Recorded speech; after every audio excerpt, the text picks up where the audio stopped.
$326 million, you got 3 innings. And I know, by the way, provocateur Ron Bartek there. Busted once again, yeah.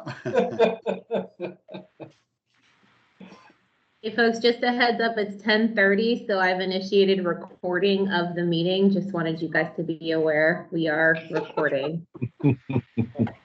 That'll quiet Ron down. Yeah, I would just say Ron is born and died in the wool Brooklyn Dodgers fan, so the Yankees have always been the evil empire. So, and Brett knows that well. We've had this discussion many times. So. And he does. All right, we're just gonna give folks a few more minutes to dial in.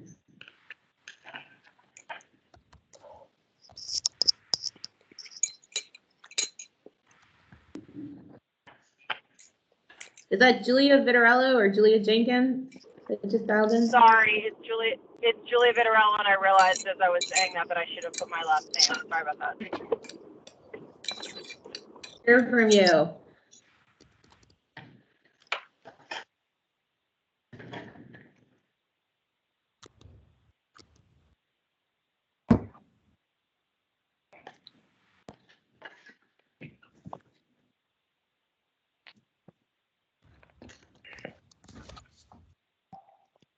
All right, I'm just going to give folks 1 more minute.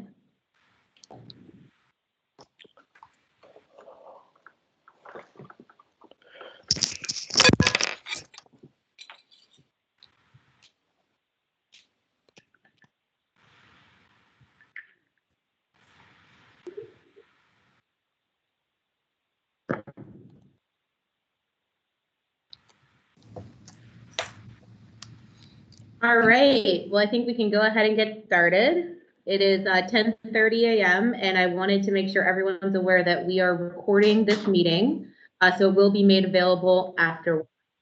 My name is Kristen, and I lead the Washington office of the Assistant. I think most of us know each other, and I'm also a rare mom, which is why I am so glad to see so many familiar faces on this call today about an issue that is so important to all of us, which is making sure that our rare disease community's priorities are reflected in what the government is up to. So in this case right now, the big political priority of the day is ARPA-H, the Advanced Research Projects Agency for Health.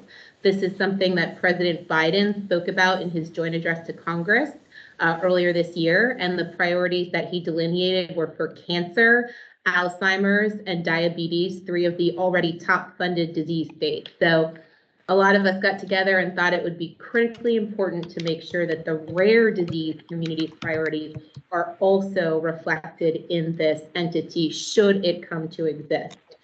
A lot of us have had discussions about potentially creating a RARDA, an entity that would, along the lines of BARDA, accelerate the development and licensure of products for rare diseases. I still think that that's a very important concept, and that's something that we can begin to work toward, and anything we do here today on ARPA-H will help lay the foundation for something like that in the future. So we certainly have not forgotten about that larger goal. In addition, I think you all saw that NIH Director Francis Collins announced earlier this week that he will be retiring by the end of this year. And so they will be initiating a search for a new NIH director. I think it's going to be critically important that we make sure whoever that NIH director is just as passionate and just as much of a champion for rare diseases as Dr. Collins has been. So we've got a lot of critically important issues in front of us that we're going to discuss today. And I'm thrilled to see Dr. Chris Austin, the immediate past director of NCATS and huge champion for our community, on the call with us. So before I turn it over to Chris, I just wanted to quickly go around. I know there's a lot of folks on the call, but can everybody just quickly introduce themselves, your names and your organizations, so we have an idea of who is represented on the call? And I'll start with the folks in the room really quick, if they just want to quickly introduce themselves. Hi, I'm Ryan Dahlwick, the manager of legislative affairs here at TAN. Clay Alspach from Levitt Partners. Hi, I'm Melanie Gaylor, the executive assistant here at TAN. All right, and then should we start with Kari? I see on the phone. Hi, everybody. I'm President and CEO of the TSC Alliance, and it's Kari Rosbeck. Christina, you may have to point to people because otherwise there's a lot of people on the call. I'll quickly go around. So I see, thank you, Kari Rosbeck. I see Dean Sir from the MLD Foundation, Ron Bartek from FARA, Simon Frost, who is a rare dad. Catherine, actually, can you remind me which organization, Catherine? Catherine Leonard with PWR and also Rare X board member. Perfect. All right. And I see Catherine Maynard. That's me. Sorry, that might have been me. To Catherine. Oh, okay. Yeah, sorry about that. Catherine, actually, that's me with KIF1A.org.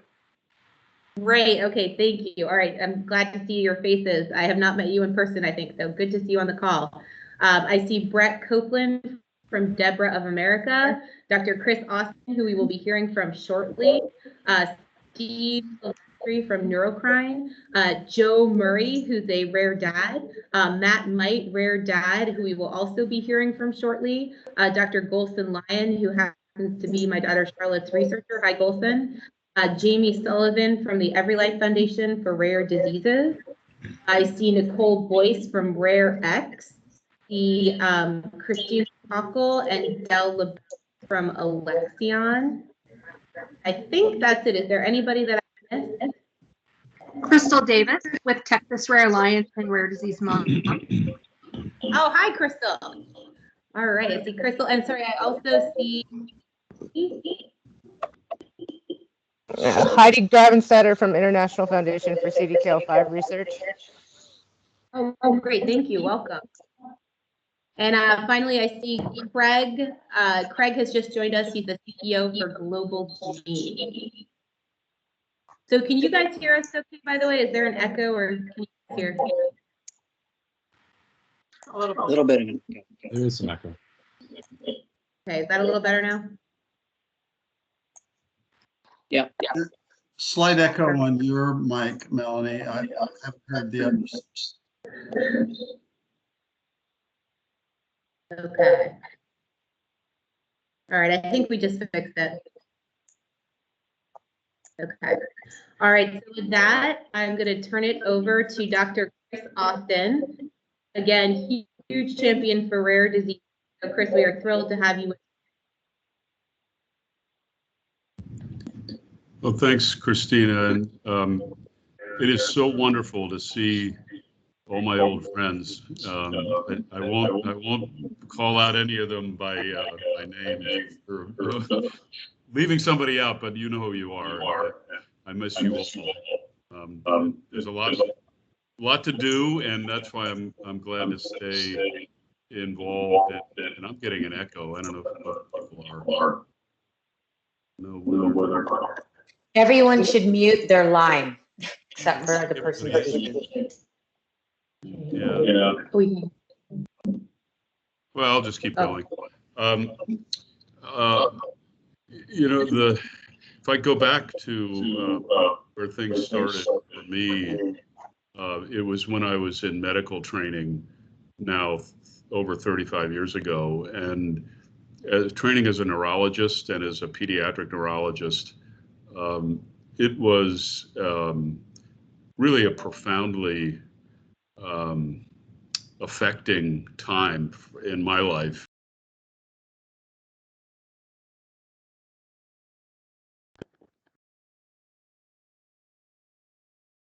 You just muted yourself. Yeah, I know. I don't know how that worked, but okay, I think I'm back. I saw so many patients who had diseases that we didn't understand, had no way to understand. This was a pre-genome project, and when I was doing this, it was even before the Huntington gene was cloned, or the CFTR gene was cloned. Basically, the only diseases that were known, rare diseases that were known, were sickle cell and a few others. And that's actually why I decided to go into genetics as after finishing training as a neurologist. And it's been my privilege over the course of my professional lifetime to see this field that we are now all so engaged in change utterly. And it's changed utterly initially because of the scientific opportunity brought out, among other things, or made possible by the findings of the Genome Project that made finding rare disease genes much easier than it had been before.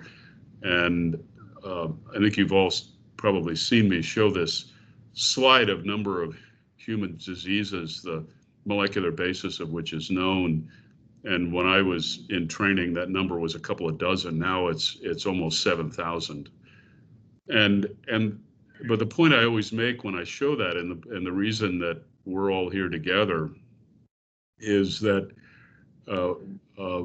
my colleagues, and I love them dearly, and I am one of them, traditionally thought a lot about diagnosis, but they didn't think a lot about treatment. And there's, as you probably know, there's an old saw about neurologists, particularly that they can diagnose anything but can't treat anything, and there's a lot of truth to that, unfortunately. But geneticists can be the same way, where what really excites them is finding a mutation or a polymorphism. And traditionally, what they would do is discover one and then get really excited and go on and discover the next one, not actually translate it into biological understanding or therapeutic potential, much less therapeutic. And so when I got to the NIH, after that I went to Merck and learned how to, as I like to say, I learned how to do drugs at Merck, and that is develop drugs. And it was clear then that at least at the time, pharma was absolutely not interested in rare diseases. I remember being in a meeting where we were working on a project for congestive heart failure that affects several million people in this country, and the project was stopped because it wasn't common enough. Congestive heart failure was too rare at the time, and of course the Orphan Drug Act had only recently been passed. People like Steve Groff, who you all know, had begun to work his magic at the NIH, and Francis and Eric Lander and others, Bob Waterston, had delivered on the Genome Project. And this was all wonderful for discovery, a lot of papers, a lot of really important fundamental understanding. But what was clear was that there wasn't really much thought about what do we do now, and I think the thing that we're still struggling with as a community, and I think what we need to think about with ARPA-H is the old saying that what got us here won't get us there. When I was running NCATS, I ran into frequently comments from my institute director colleagues saying that by focusing so much on translation, I and my colleagues were devaluing the value of fundamental science. And of course, nothing could be further than the truth, because we needed fundamental science to translate anything. And yet there was this almost theological belief that we just needed to continue doing what the system currently did. And I never thought that was the case, but what really changed my view was working with all of you. I had not, up until the early 2000s, worked a lot with patient advocacy groups. There just weren't that many around. But as I began to work on rare diseases, I met people like Josh Summer and Ron and Annie Kennedy, and now all of you. And I realized two things. One, that that patients and patient advocates are the most important disruptive technology in the field of rare diseases there is.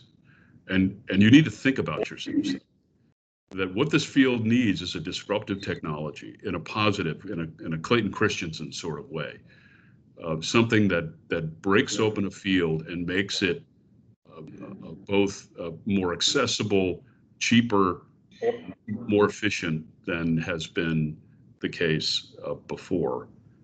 The other thing I learned was that disease advocates bring really essential pieces of the puzzle. They bring urgency, they bring focus, they bring relevance. Sometimes they bring catalytic funding, and that can be important too to get through an important proof of principle stage. But it was at that point, working with all of you, that I became an inveterate evangelist, if you will, for the concept that patients had to be on the research team from the very beginning. From the very beginning, when we're starting to work at pathophysiology of a disease, much less when we start developing therapeutics. And that model, as you all know, because you exemplify it, has been absolutely transformational. And when I look at where the field is now compared to where it was in 1986 when I started, it really is unrecognizable. And that's all good, but what remains, I also at the same time began to appreciate that most people in the world do not appreciate the problem that rare diseases are. They don't appreciate the prevalence, they don't appreciate the individual and collective impact, they don't appreciate the cost, financial and human cost, and some of that comes from this word that we all use, and I think we're stuck with, which is rare. And it's always been fascinating to me that in most fields of life, things which are rare are valuable. Diamonds are rare and they're valuable. Here, patients are rare and they're irrelevant, if I could be pejorative for a minute. And I have been told that by colleagues at the NIH, well-meaning colleagues. And so I began to realize that we needed to redefine this problem. We needed to, and many of you have done this already in your own lives, is to begin to focus on what's common to rare disease, the rare disease experience, not what's different. We all have different diseases, of course. But as a biologist, I look at rare diseases and I don't see 7,000 different diseases. I see a giant jigsaw puzzle and all the pieces are connected. We may not know how they're all connected, but they are all connected. That's how biology works. We know that from the Genome Project and systems biology and all these other things. But we haven't approached it that way. The rare disease has not approached it that way. And you compare rare diseases with cancer, for instance. Cancer was defined as a syndrome, a clinical syndrome, people with lumps, and you took the lumps out and they turned out to be different kinds of cancer. But if you ask people whether they have mesothelioma or osteosarcoma or breast cancer or prostate cancer, and you ask them what they have, they say, I have cancer. If you ask somebody with a rare disease what they have, they say, well, I have Hollywood-Spatz disease, or I have epidermolysis bullosa, or I have some. They don't say I have a rare disease, and that confuses policymakers and funders. And I had a really pivotal conversation with a very good friend who's on the appropriations, his appropriations staffer, a number of years ago, and was talking to her about why the Congress didn't seem to understand the urgency and the opportunity of this in rare diseases. And she said a remarkable thing to me. She said, rare diseases, we never hear about rare diseases in approps. And I just about fell out of my chair because all the events that you've all taken part in had been happening, but they had been happening on the authorization side or the individual member side, not on the approach side, and the probe side is where the money comes from. And she said, if you want to do that, you gotta make a case, a different kind of case for rare diseases. And that's when I realized, what are we doing here? Rare diseases are a public health problem, full stop. You know that, we know that. Cumulative incidence, same as diabetes. Costs are 2 to 30 times what age-matched controls are. We knew that anecdotally, but we never talked about it that way. And so at NCATS, we started being absolutely unabashed that we needed to do two things. One, we needed to change the narrative in rare diseases, that rare diseases are a public health problem. This is why. And unlike many public health problems, this is completely, at least partially, tractable. Right? If you look at a lot of public health problems, look at obesity. Oh my gosh, huge public health problem. How do we solve that problem? Oh boy, I'm not sure. How do we solve the rare diseases? I know how to do that. I don't know everything, but I know how to do it. There are examples, really wonderful examples now. The question is, how do we scale that to a level that is appropriate to the impact that these diseases have on individuals, their families, society, and the federal fisc? And I think that's what we're talking about here. The other thing we did was we changed a number of years ago at NCATS from the dominant paradigm, which has been the case, of course, in the advocacy community as well, until relatively recently, at least the center of gravity, which is we stopped talking about one disease at a time. We said, look, the only way we are not going to live out this terrible prediction that I always talk about when I talk about this, the fact that it will be 2,000 years before there is a treatment for every rare disease, which is the case at the current state. If we do nothing, it will be 2,000 years before every rare disease has a treatment. And that is simply not acceptable. So we can't just say we're going to keep doing the same thing, and we can't even say, oh, we're going to double the investment, because we need logarithmic improvement. We need tenfold improvement, not twofold improvement. And that means we got to do things a little bit differently. Now, what's good about this is if you look at every area of biology, except what we're talking about, they've been transformed by what's called, in biological terms, multiplexing. You probably know that term when you talk about sequencing or anything else. You do multiple things at once. You rarely do anything at once. And those of you who've been to NCATS know, these robots that test 3 million compounds in a week, that's a great example of it. But we've tended to think about rare diseases as isolated entities that are islands unto themselves. And not only is that inefficient, it's also biologically incorrect. So the great thing about the rare disease community is that doing the right thing scientifically and public health wise is completely consistent with how we know biology works now.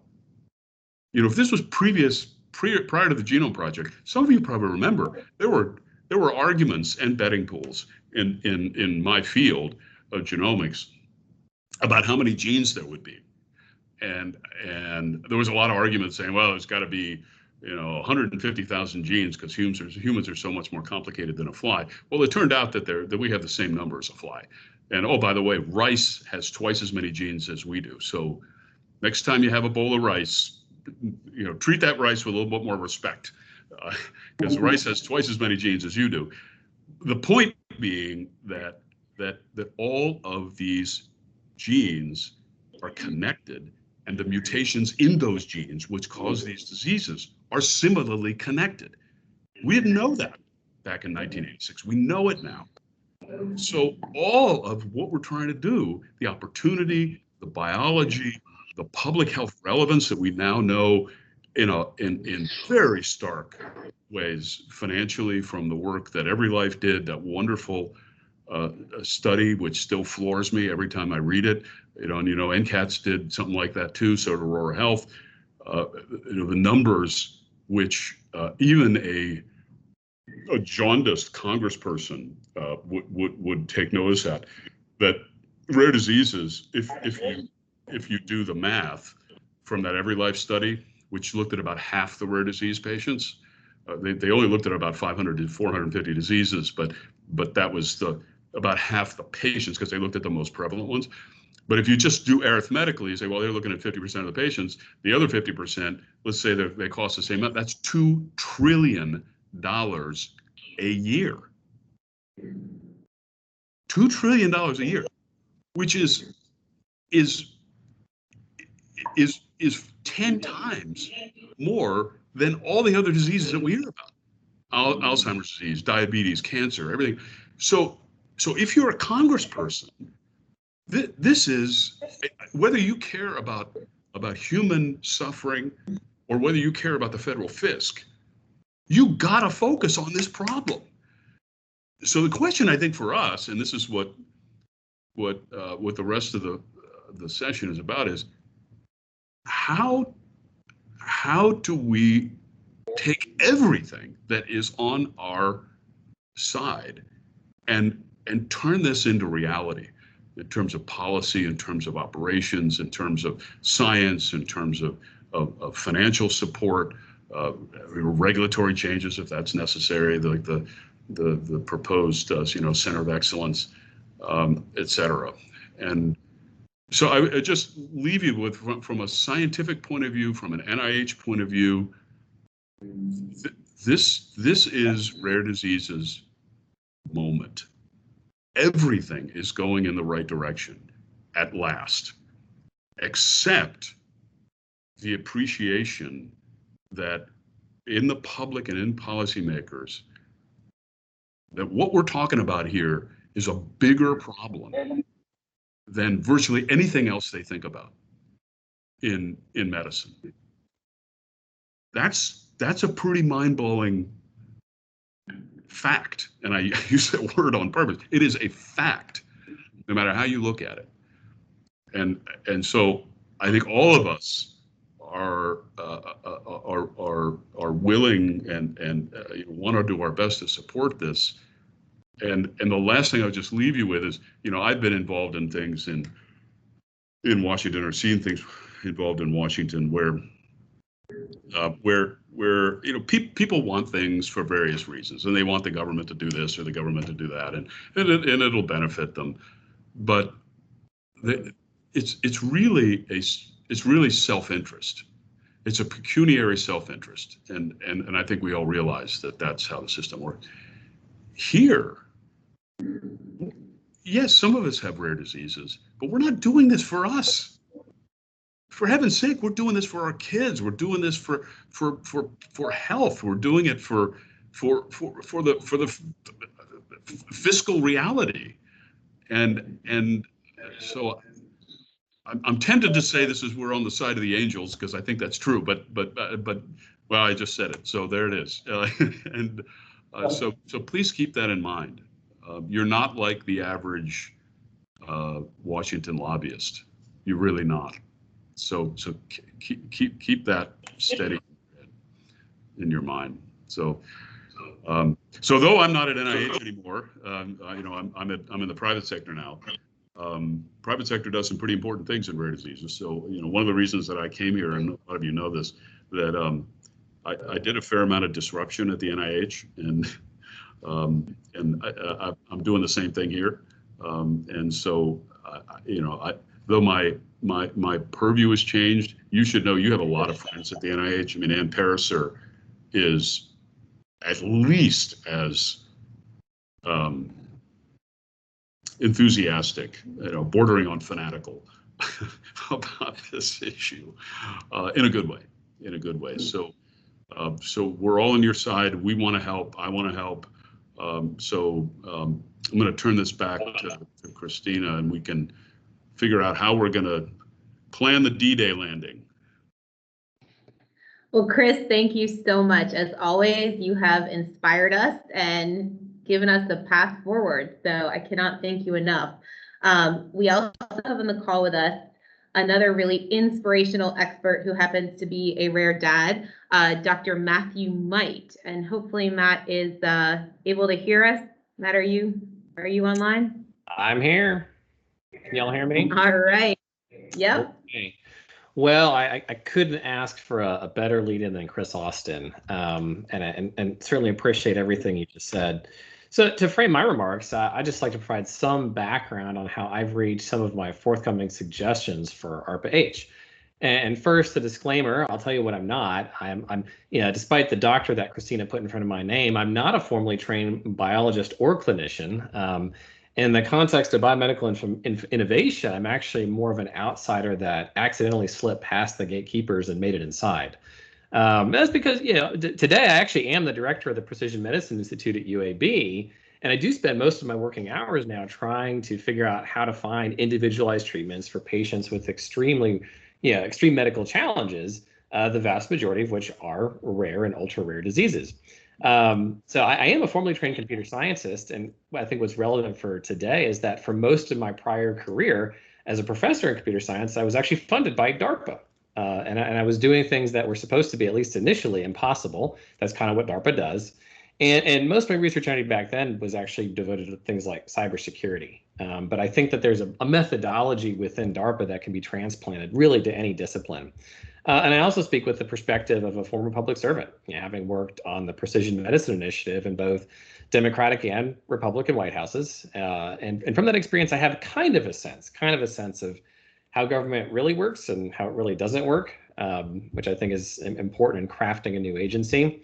But most importantly, I think I speak from the perspective of a father who did absolutely everything he could for 12 years to save his son's life from an ultra rare genetic disorder. And fortunately, I was able to push the science hard and extend and improve his life. In fact, there is an NCATS project that Chris Austin sort of personally launched called the Biomedical Translator. And you can directly credit an additional year of his life to that one project. It's unquestionably linked. And a lot of the ways that I ended up pushing the science in the biomedical space came from lessons I learned at DARPA. And so I'll talk about what those are like. Of course, ultimately, I couldn't push the science fast enough, and I lost my son Bertrand about a year ago, but it leaves me with a sense of, okay, well, how can we do this even faster? Because pushing the science fast enough is really, to me, what ARPA-H, or really any ARPA, is all about. And when I worked on DARPA projects, my program managers would tell me that DARPA really has two fundamental responsibilities, and I think this can translate to any ARPA. The first for them was preventing strategic surprise by imagining the future before it happened. And the second was to create strategic surprise by then inventing that future before somebody else did. And I think that ARPA-H has a similar mandate for surprise, to imagine what's possible in biomedical research and healthcare before anyone else does, and then to make it happen on timetables that seem absurd or impossible. And we've seen examples of this now. We know that these timescale compressions are possible, if we do the right things. But I really think for ARPA-H to work, it has to have the same institutional genetics as DARPA. And that's what has enabled DARPA to do impossible things over and over again. So first, the obvious, it needs to have a lot of money. It's really hard to do impossible things when money is a concern. I don't think there's significant disagreement about that. Secondly, it needs to have a lot of autonomy and flexibility. Of course, there have to be checks and balances and oversight, but not to the point where the agency is beholden to short-term concerns and fashions. And I think decentralizing that autonomy and flexibility, just like DARPA does to its program managers, gives ARPA-like agencies the best chance at delivering on surprise. And we want to make sure that the only bottleneck in the end is how fast can the science move. There's a lot of hamstringing in modern science where it feels like artificially held back by inefficiency, and every researcher is familiar with these. And I think one of the things that any ARPA can do is target those inefficiencies directly and really let the science move as fast as it can. Third, it has to take risks. There has to be not only an appetite for risk, but a demand for it. There have to be some failures, because a lack of failure indicates that you're taking an overly conservative approach to your research portfolio. And every failure should then be celebrated as an opportunity to learn. And fourth is that it has to have its mission baked into its people. To succeed, I think that ARPA-H really has to bring people as program managers who are naturally aligned and wanting to see the mission succeed.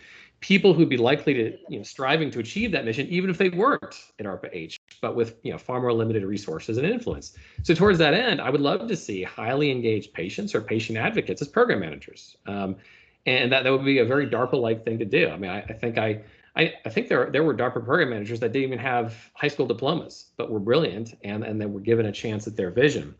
And I would love to see some smart managers from drug developers that had their really scientifically promising projects canned for bureaucratic reasons, given a chance to launch programs to rethink drug development entirely.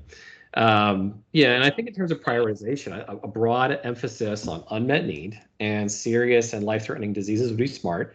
This would naturally include most or all of rare disease, and also many other disorders facing very similar challenges that can be tackled in similar ways. So to whoever the founding director becomes, I would offer one strategic insight, and that is to use rare as a lens to tackle everything. By hyper-individualizing disease, every disease becomes an ultra-rare disease unique to just that patient. And I say this because paradoxically, that will make it easier. When you treat a single patient, you only have to find something that works for just that patient. When you treat a disease, you have to find something that works for everyone with that disease. So in a weird way, treating diseases is actually much, much harder than treating patients. When you have just that one patient, it's that unique manifestation of their condition within them that gives you so many more opportunities. And just to show you how this can go beyond rare, diabetes is a good example of this. And we're taking a rare-inspired approach to precision diabetic care now at my institute and at UAB. So if you look at diabetes, the only thing that really unifies all diabetics is high blood sugar.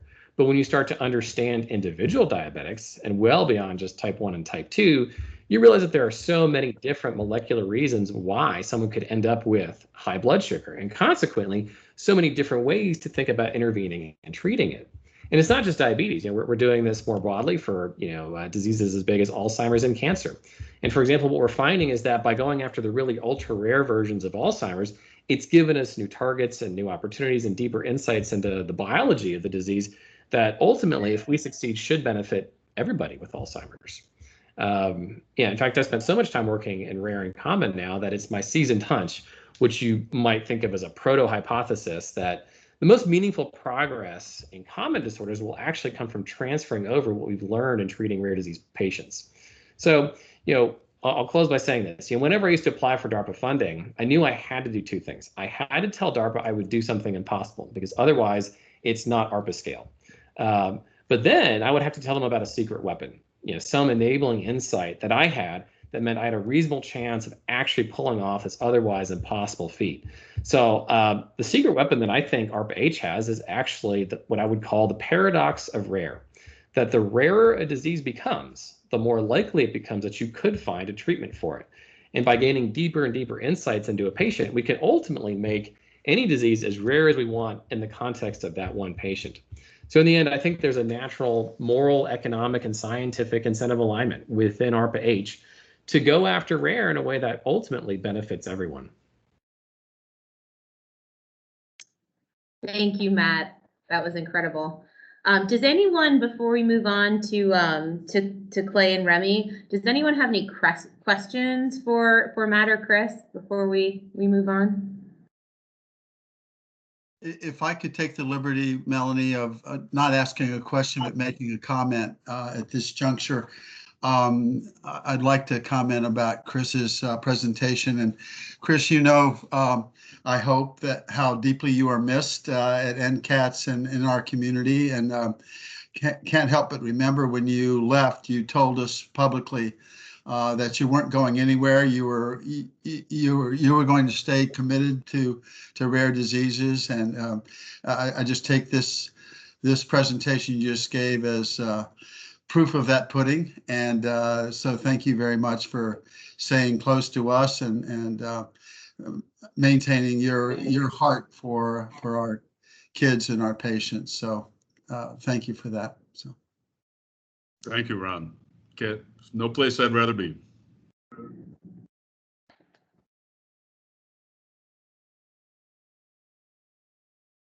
All right, we'll see. Yeah.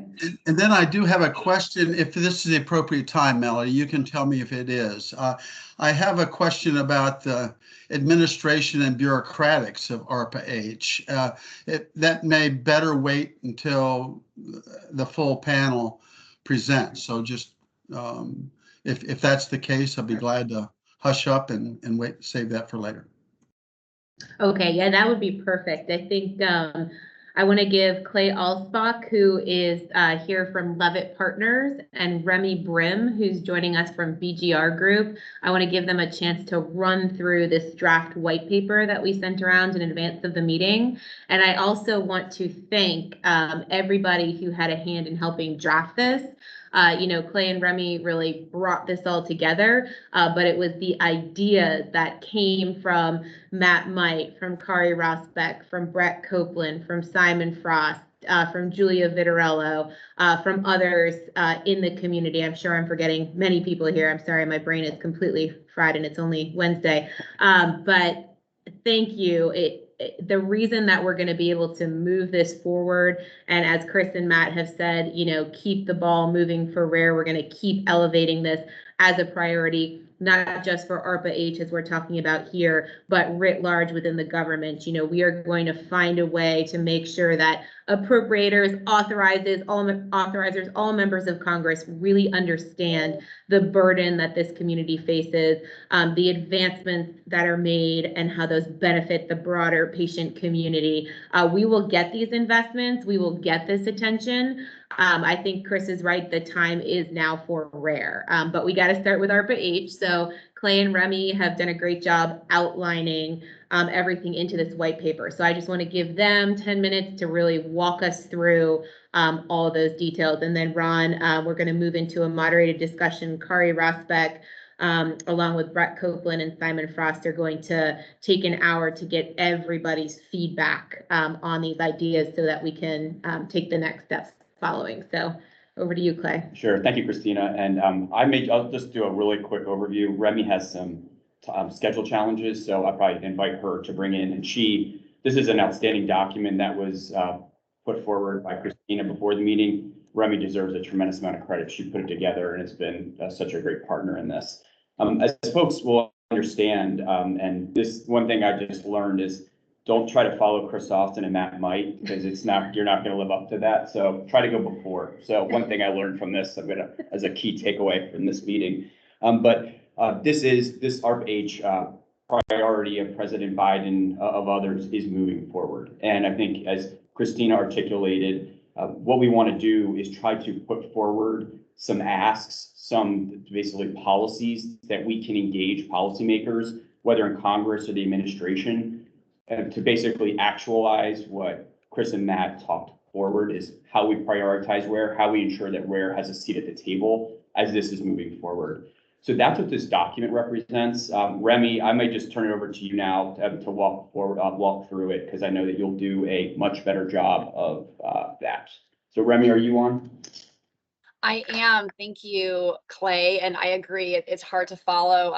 It's hard to follow the folks on that have gone before me. So please, if folks have questions throughout this, and as we go through it, love to hear it and really want feedback. I think we all come to this sort of supporting the goals of ARPA-H and establishing ARPA-H for all the reasons that were outlined. Politically and sort of on the ground operationally, there were going to be challenges to set this up. This is something that the Biden administration is very committed to doing.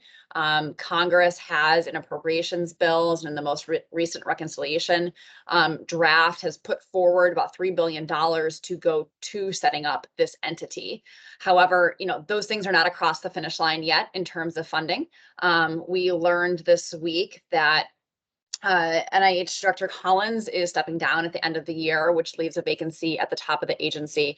We also have no FDA commissioner, and we know the FDA needs to be a central partner in this as well. And so there are those sort of challenges as we get there. And so, as Clay and I and the rest of the group work to refine this document, we really tried to think about this in phases. first, what are the things that we as the rare community can do to really get this off the ground? How can we get ARPA-H to exist in the first place? Second, how can we, once we sort of have the ball rolling, how can we make sure that this entity has the authorities it needs, those DARPA-like authorities, and have the sort of rails on it to make sure that there is collaboration between the agencies, NIH and FDA, so there aren't regulatory burdens, making sure that there is rare disease thought about at every step of the way, and really make sure that all of these sort of nitty-gritty details, including things like intellectual property rights, are thought about on the front end so that we don't get sort of halfway down the road and realize that there's hiccups 2 years into implementing something like this. And the third phase is really, okay, once this is set up, what are the sort of logistical on the ground pieces that we should be doing as the rare disease community to push the types of projects that we want to see and have advocates within ARPA-H that really take this to heart? So I don't necessarily want to go super deep. I know we've all sort of read the white paper, but that is the vision of what we've laid out here, is a really stepwise process. High level at the beginning, we have, as a rare community, such amazing force on Capitol Hill and with the administration and across the agencies. Folks there do listen to the rare community, but they also need to understand that although whether it is specific documents or legislative text, that is not going to end up being disease specific, because every disease group is going to want ARPA-H to talk to their specific issue. This wasn't, the ARPA-H was conceived by the pancreatic cancer community.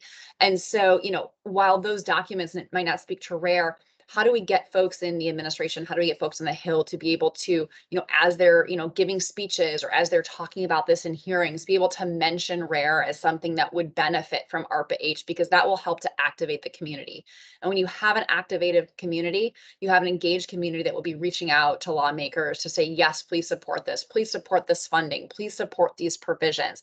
And without that sort of push from the top and that pull of the community in, it's going to be really hard to get people excited about ARPA-H if they don't know that this could actually benefit this community, because it's not in the messaging. Beyond the messaging, it is really important that ARPA-H has those DARPA-like authorities that were mentioned. NIH is a fantastic organization, but to really effectuate the vision of ARPA-H, it needs those extra authorities. Those authorities need to come in statute to be able to do some of those things and get around some of the federal acquisition and grant making type laws. All of the things in Congress so far have focused on the funding. $3 billion through appropriations or $3 billion through the reconciliation process. We need actual authorization language. That is harder to do. It's going to be tougher to do. It makes folks sort of get into the weeds and deal with sticky issues, but we need to have those authorities move along with the money. And that has not gotten the attention that I think that it needs, because one, Congress is busy with some of these larger projects, but two, it is harder. It's going to be stickier issues. It's going to be also the intellectual property issues and how do collaborations with pharmaceutical companies work and all of those sort of sticky issues.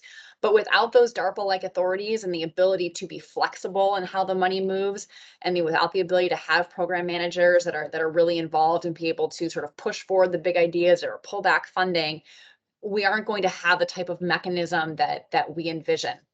The administration can be a great partner on this. They have a lot of priorities right now. There's only certain things you can do in funding bills, but there needs to be authorization. And that's where I think the biggest focus is going to have to be, once we have an activated community, to really engage with the folks in the White House who are pushing this along to say, what is the exact legislative text y'all need, and being able to go to the Hill and really push that forward for any sort of moving vehicle to say, we also need these other pieces. So I will stop there. And Clay, please cover what I've missed here and sort of the short to midterm action items and thoughts. No, I thought you covered it well. I would invite others that engaged on, and we discussed this document with, if they have thoughts that they want to add as well on particular pieces that Remy discussed.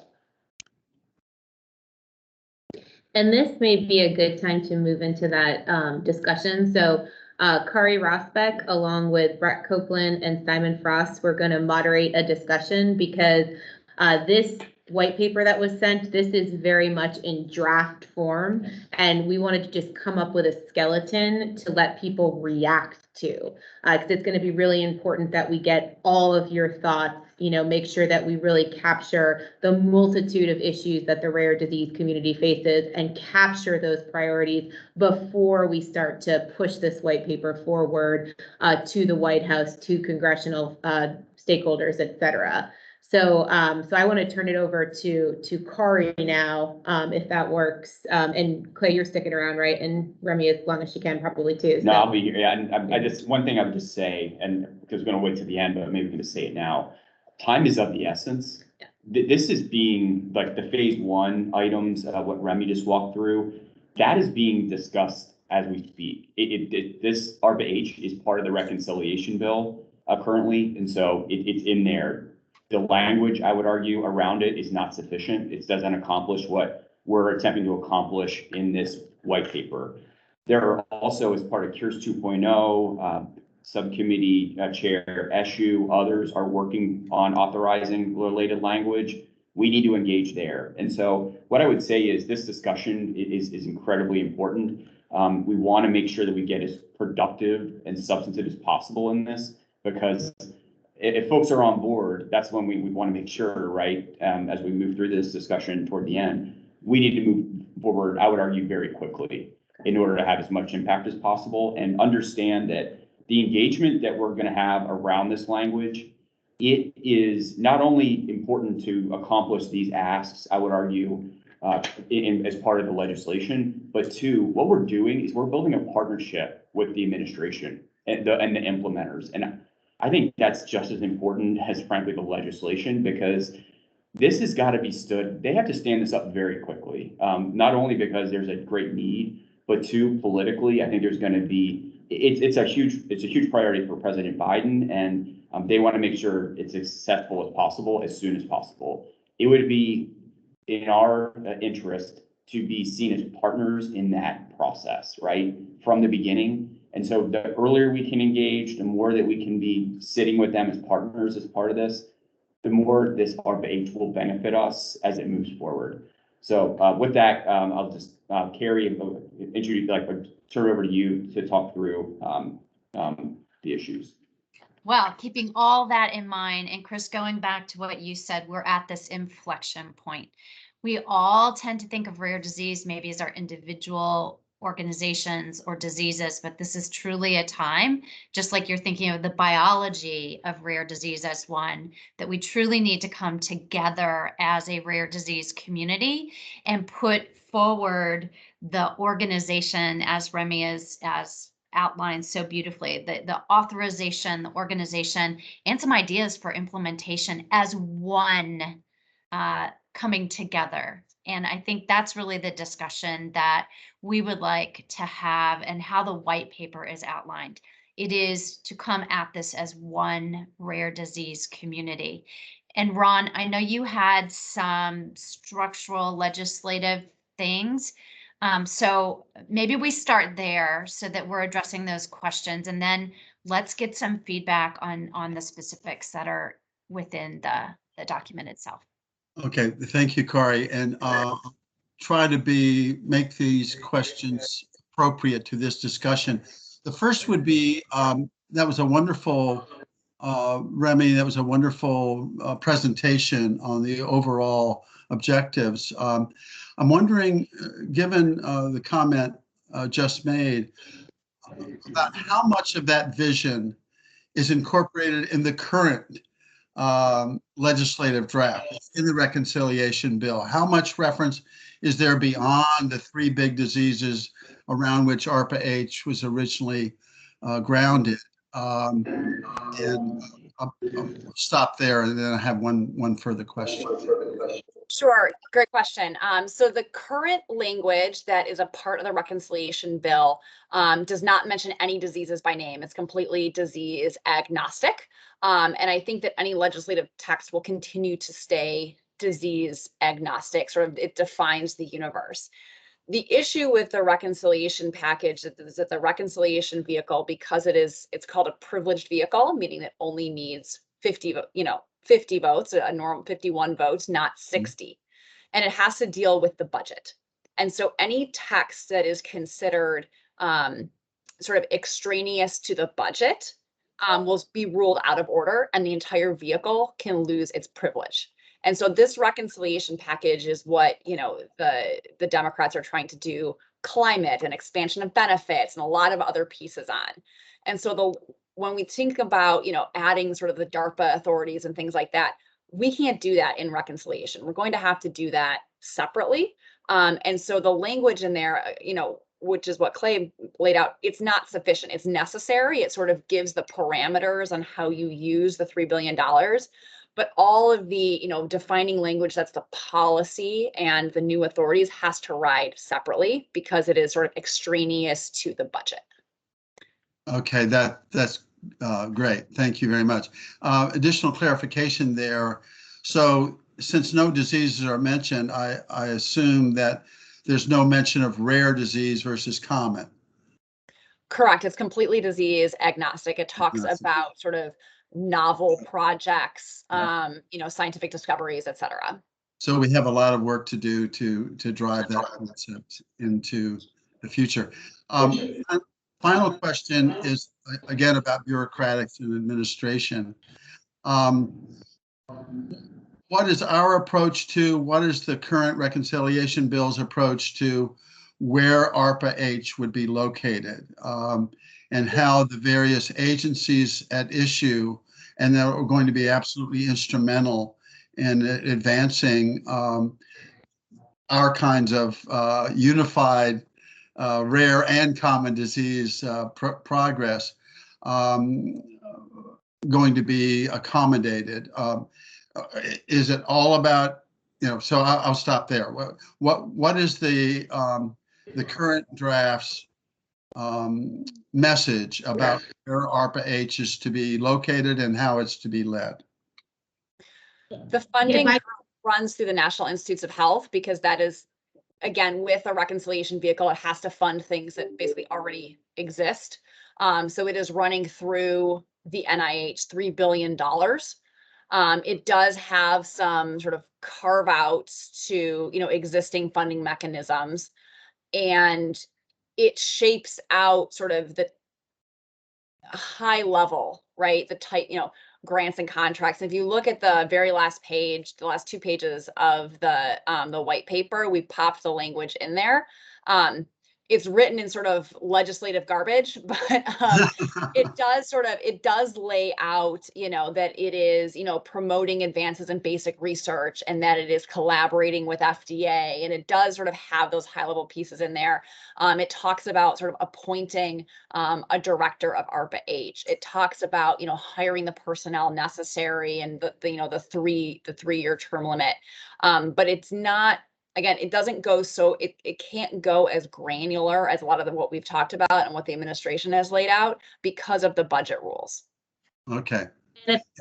Jump in there, Ron. We did have quite a discussion, even beyond the rare disease community, about where ARPA-H was located. And, you know, in discussions with Clay and Remy, we certainly talked about the fact that for the rare community, it's not exactly ideal to have ARPA-H within the NIH. However, that's a much bigger political fight than we have the capacity to engage with. So we decided, for the time being, it makes the most sense to just make sure the rare disease community's priorities are at least reflected in what's happening legislatively, and make sure the administration is aware and familiar with what we're going after. But we didn't want to get into that fight. Now, that being said, there have been a lot of discussions about the need for something more like, I came from BARDA, of course, that's my background, something more like a BARDA, like a RARDA, a rare disease development and research group that would accelerate the development and licensure of products, and ideally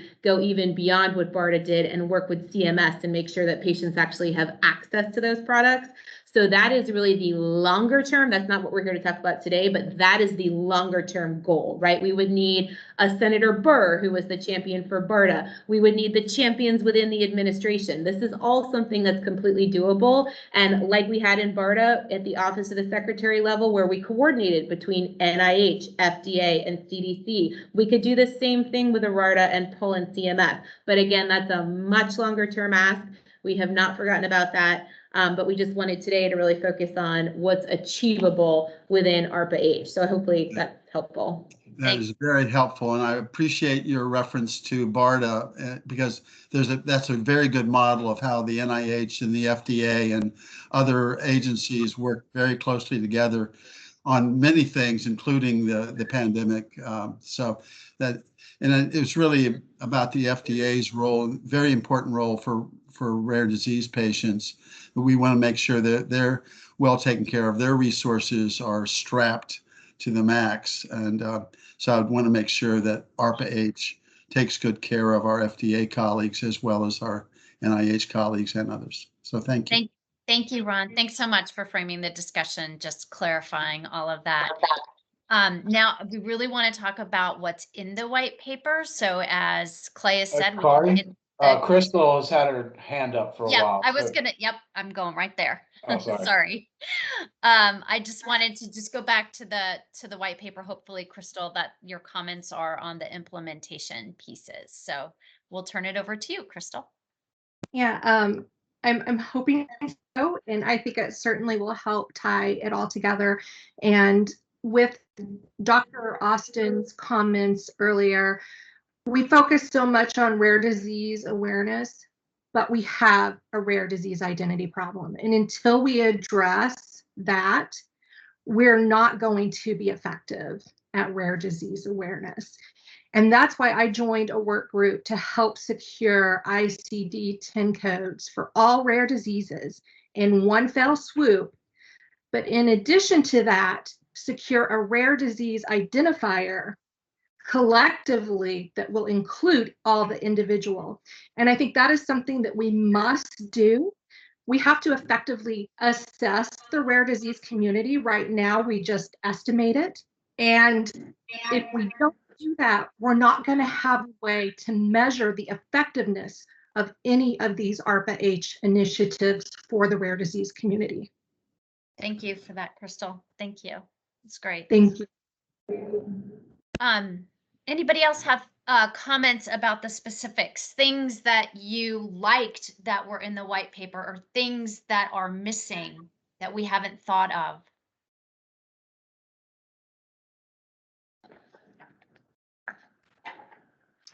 Yeah, Dean here. I don't want to derail us and get down too much into the weeds, but because I think we're at the stage one phase of kind of getting the big picture in place, and I agree that the visibility of rare diseases somehow needs to be wrapped into that, and maybe coming back to that, the 1 in 10 and emphasizing that. But in kind of the weed, and again, I don't want to go too deep, but in the weeds part of this, we talk about whole genome sequencing as being one of the key attributes of things that we want to integrate. And my feedback on that is I agree. However, whole genome sequencing needs to come with clinical correlation. And I know that's mentioned in the second bullet, but there's way too many unknowns, and sequencing for sequencing's benefit is of no value unless we can correlate to the clinical value. So that brings me to the kind of what might be a bigger general category of somehow how to correlate or bring back and organize perhaps across diseases clinical longitudinal studies or longitudinal data, getting that back into a parallel database. That's a huge missing part, I think, in so much of what we do is funding the retrieval of that data, and then compensating those that need to put that data into yet a new system, and then of course a platform to hold it. Simon, do you want to have any comments on that? And then of course Nicole Boyce, if she's still on. Yeah, absolutely. So I think I'll talk in maybe general terms to start with, Dean, but Chris talked about rare diseases all being connected as part of a giant jigsaw jigsaw puzzle. And I think we need to reveal the picture behind the puzzle. And I think the way we do that is to do what any good scientist would do and design a smart experiment. So gather the robust and centralized data sets that we can use to identify and categorize diseases according to their molecular basis, and analyze those large organized data sets deeply to identify precise targets for research towards potential therapies. I'd like to see comprehensive standardized sequencing data. I think it should start with whole genome sequencing and RNA sequencing data, plus phenotypic data, clinical data, widely used validated instruments, usable survey data, all gathered in one place and analyzed deeply and broadly to identify the best ways to spend our research money and maximize the effect of those research dollars. And I think it would not only help to put the giant jigsaw puzzle together, but also allow us to attack the picture that's revealed in a precise and coordinated way. Nicole, do you want to add anything to that? Sure. Excuse me, sure. Thank you for teeing all this up, Dean, and it's good to see you. We've been thinking a lot about this, and fortunately we have Simon on the board of directors who, continues to hold everything that we're doing, hold us accountable, to bring forward, a place to help coordinate, interconnect, all of this disparate data and create that ecosystem of discovery that we just know is so critical. And, I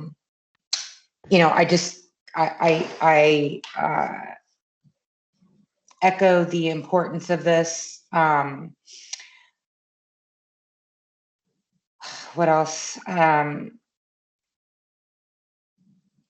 feel like, the reality is, as much as we know, there should be one kind of holding place for all this data. I think the reality is that will never happen, and we can work towards an approach that leverages technology to help interconnect disparate data sets so that we can kind of, interconnect that puzzle like what Chris and Simon have mentioned. So, I guess I would just leave by saying, there's pretty extraordinary technology out there right now, that we can trust the tech. If we are committed to collaborating, and kind of building that interconnected ecosystem, leveraging some of this new technology, I think that we can get farther faster. I do want to just make one unrelated comment, though. I think I'm going back to some of the stuff that Matt Might so eloquently stated in regards to what's needed in an approach. And I feel like this is just for Simon, for those that developed the paper, Kari and Brett. I think we need to add some of the language that he described to, kind of really address, kind of what we're bringing forward in the white paper, but how to approach this and articulate this in a way that really gets the attention of ARPA-H. And so I was really taken by, the very detailed and kind of approach that Matt brought forward and what we needed to consider to really kind of get the attention of those making some of the decisions around ARPA-H. So I know I'm rambling, but I wanted to make sure and state that as well. So in general, I think that there's huge opportunities here.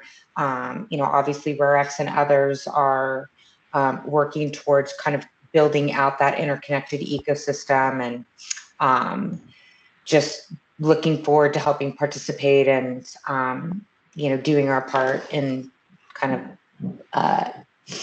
realizing kind of the opportunities that are ahead of us. Thank you. Oh, Brett, so do you have thank you for thoughts that. Can I just comment? Yeah, sure. Sorry, Dean. And maybe ferret this out a little bit. So maybe what I identified was a problem, and I think what we heard was, or at least what I hear is at this higher level, kind of two things that might be worthy of bullet points. One is cross-data repository communications or integration is probably the wrong word, but networking of data.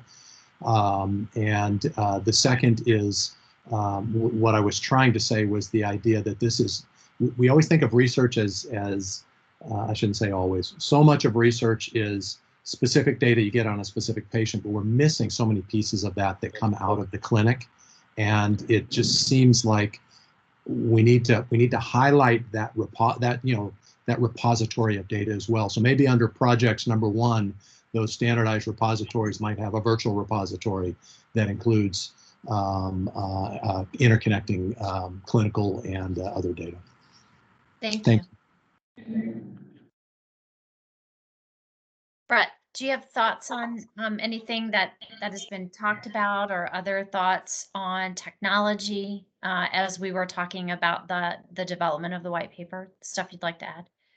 Sure, but first, there's been a lot of thanks to a lot of people out there, but I just want to make sure that Christina Hartman gets her credit here, because she's really been the primary driver in putting this all together. And I think she's done just an absolutely fabulous job of bringing together just such, eloquent and thoughtful thinkers to this discussion that, it really makes this much more possible to move it forward. So thank you, Christina, AKA Melanie at the moment. Right.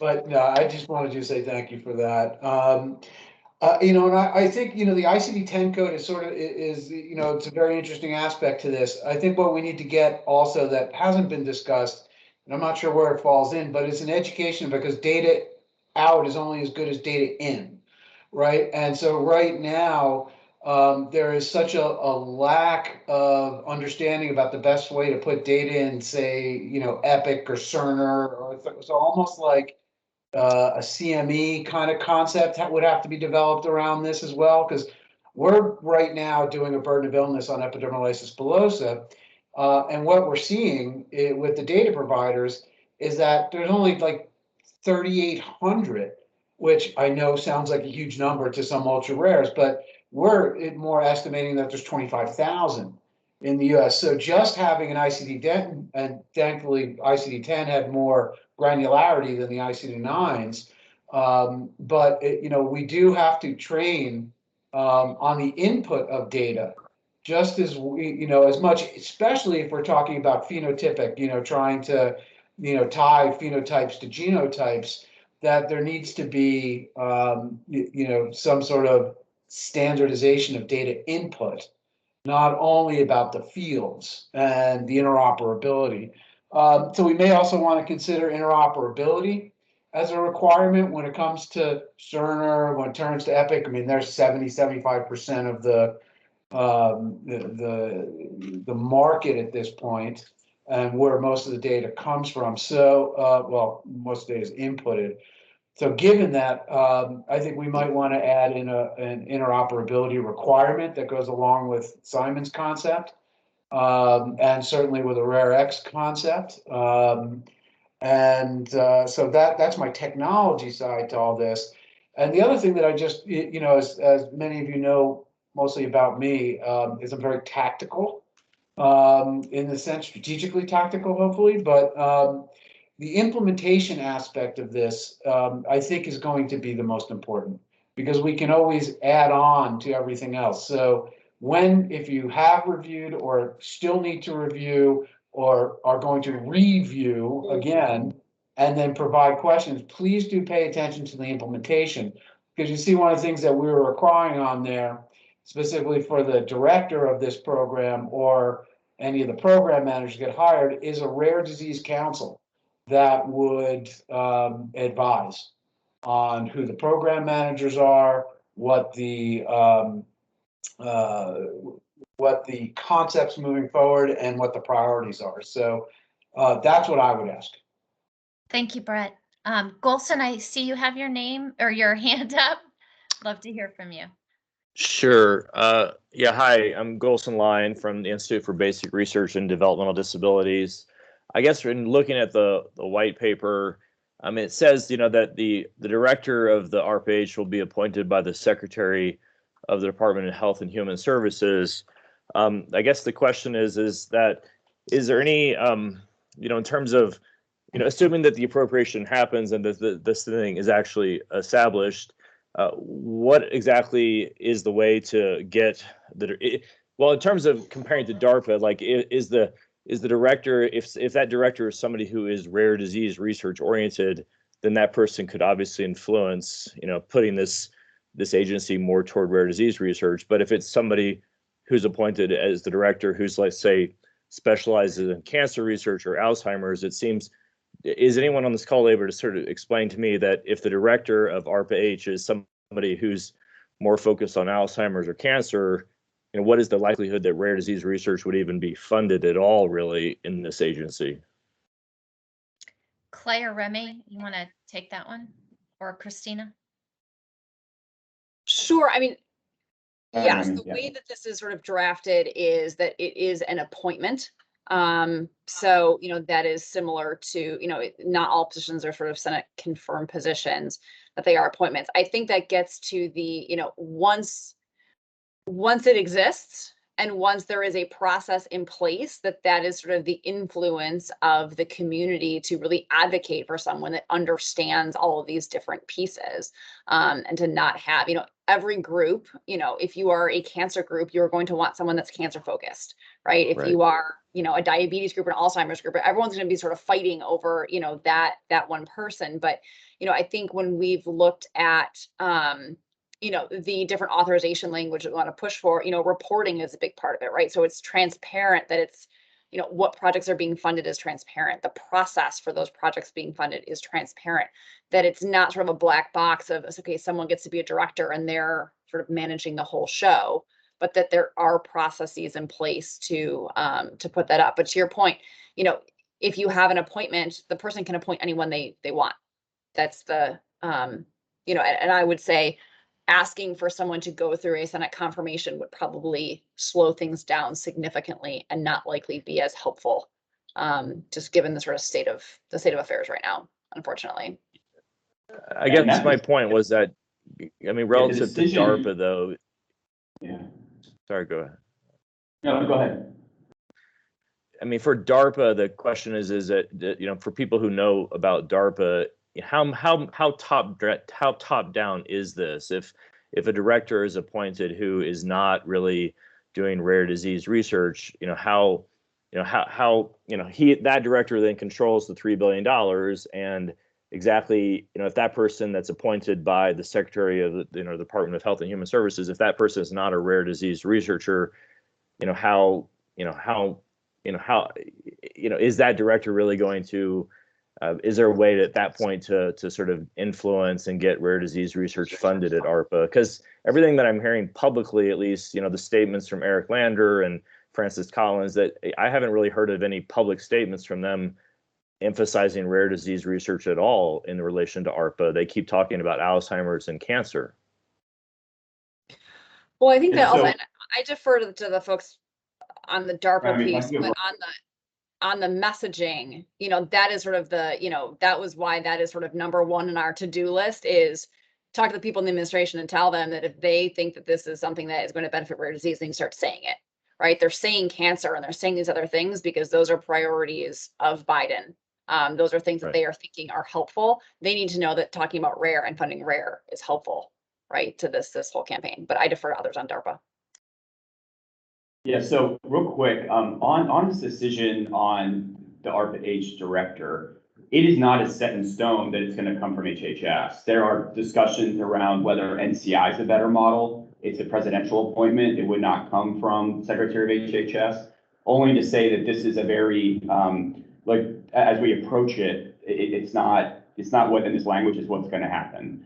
I would argue and Remy and others should chime in here too. I would argue that there's also discussions around how this is going to be set up. There's a possibility, if it is Senate, to require Senate confirmation, there could be language that's included around an interim director that somebody just put in place very, very quickly just to get this thing stood up. Because in talking to folks who know a lot more about setting up organization and agencies, that's going to be a very critical period.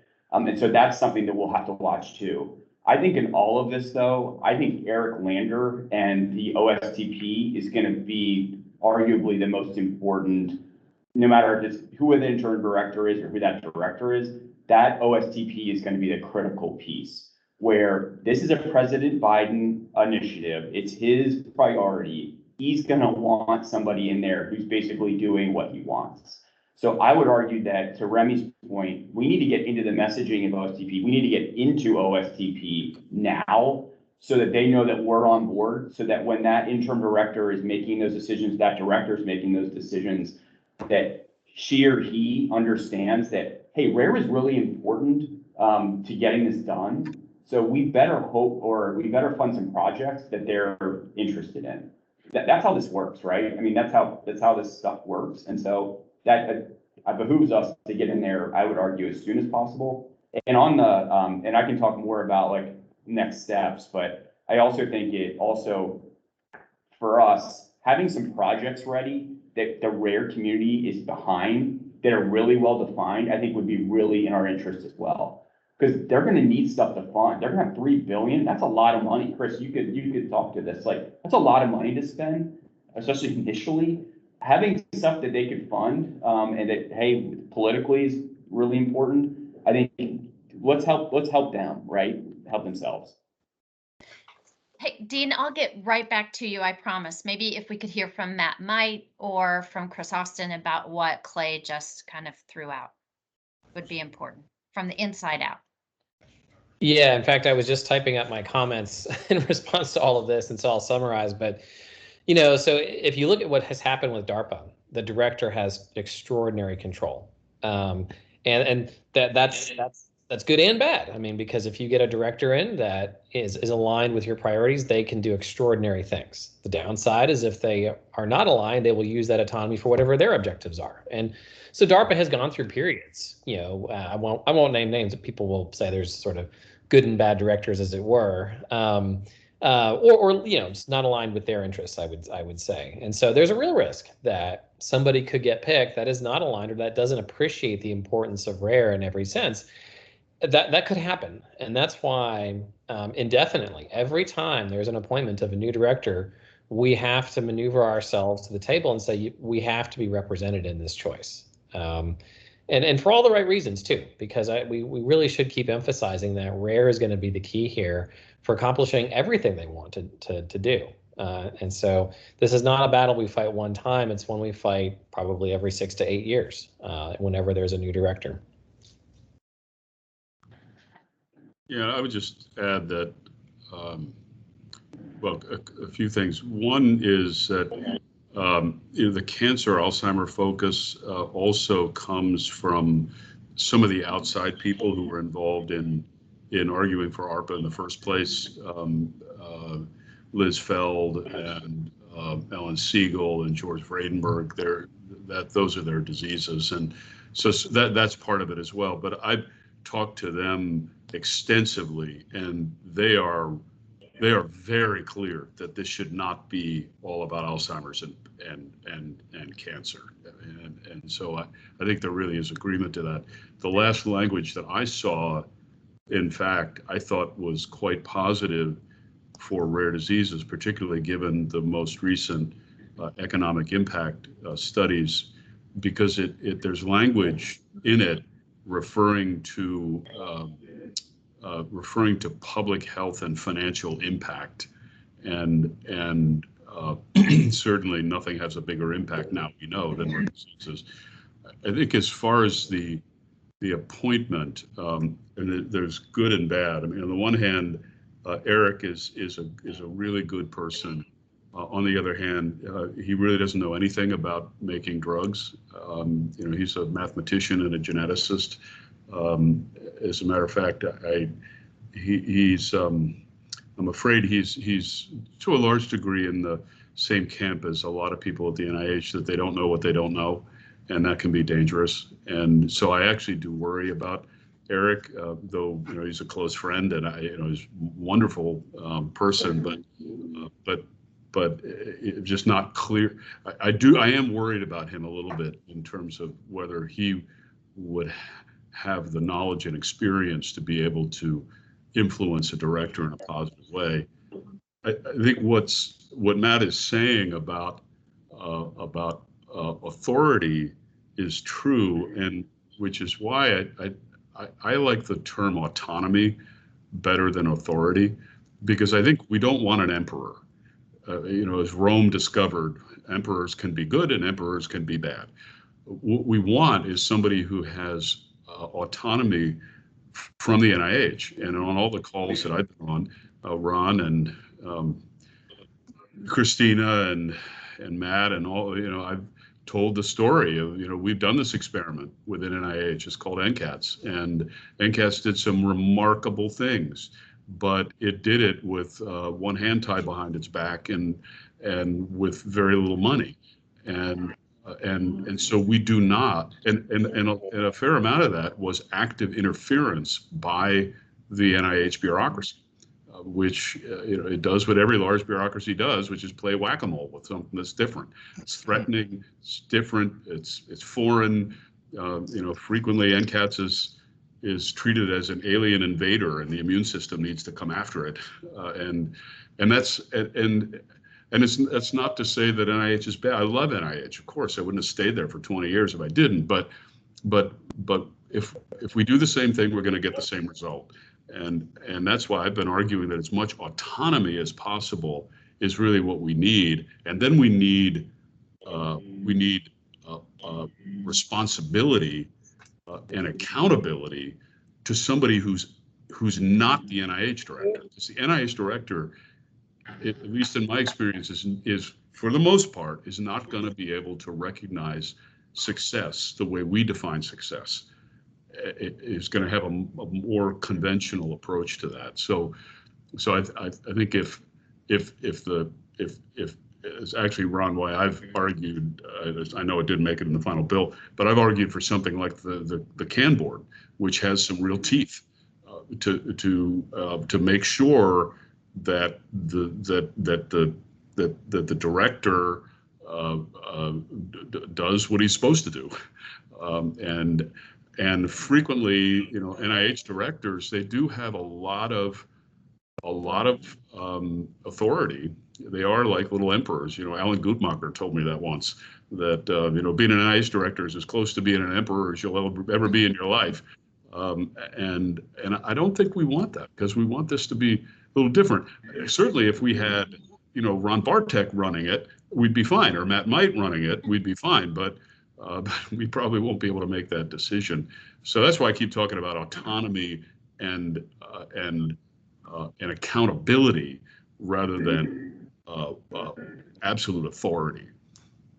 So, Kari, maybe if you don't mind, I'd like to summarize and outline a couple of Matt and Chris's ideas on this topic and on strategy, and get the team's expanded thoughts. So Matt mentioned that DARPA's mission was not only to imagine what's possible and make it happen, but also to take the ostensibly impossible and make it possible. This, I think, is not impossible. In fact, I think that as a group, we know what to do. And I was very struck to hear Chris say that we know what to do. So we need a clear strategy and we need to execute on it. And I was wondering, Matt and Chris, if you can comment, and maybe everybody else on the call, if you can comment on that a bit in terms of strategy and implementation on what we know would work and how we might advocate for that now.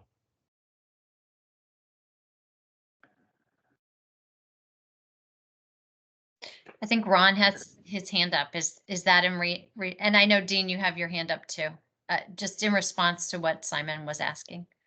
No, mine was to something Chris said, so I'll pass for now. Yeah, I think in some discussions, to this point, I've actually made the point that I thought if it would be a win all around if NCATS was actually exocytosed out of NIH and merged with ARPA-H as an independent agency, and that would provide an experienced management team, would provide the CAN board, would provide projects which are already ongoing, which are they could be adopted and taken credit for by ARPA. I don't know whether that's going to happen or not, but but whether it does or not, there are projects which are very promising. With the ones with NCATS, I know the best, but what Matt is doing at UAB is another great example of something that clearly works and is ready to be scaled up. I think both of these things that I'm thinking about, the things about it at NIH I'm thinking about are well, and the NCATS people will be familiar with. They're about gene therapy and ASOs. So work we've done with the CAN board, and then with Julia Vitarello and Tim Yu about DSOs and what I like to call just-in-time gene therapy. You know, I eventually hope to have drive-through gene therapy for new polymorphisms, which I think for ASOs is not impossible. Not sure we'll get to drive-through, but you know, you get the point. And those things are really capture the imagination, and the technology is there, and I think it's doable. And I could get into the details, but I think there are some examples here that we could think about. And I completely agree with whoever said it, that that having, you know, whoever this first director is, and I speak from experience here, is going to realize that they need the proverbial early wins, and everybody knows that. And is going to be looking around for what would be an early win, and somebody's going to come to them from the obesity community and say, "Oh, we have an early win in obesity," and the person's going to go, "Oh my heavens, I don't think they have a really important problem, but that is not going to be a quick win." Whereas I think because a lot of what we're talking about, there's already proof of principle. And there's no reason why these things are specific cases. They're not general cases. There's no, so they look like they are general cases. They just haven't been pursued that way, among other things, because of the siloed, therapeutic area specificity of the NIH institutes, that they're constantly fighting with each other about. They each want to have their own disease area, and these are disease agnostic technologies. That's the wonderful thing about it. So yeah, I think just to give you an example, the thing we're doing with the ASOs, we've estimated with Tim Yu that could apply to at least some mutations in 1,800 rare diseases. That's what we're talking about.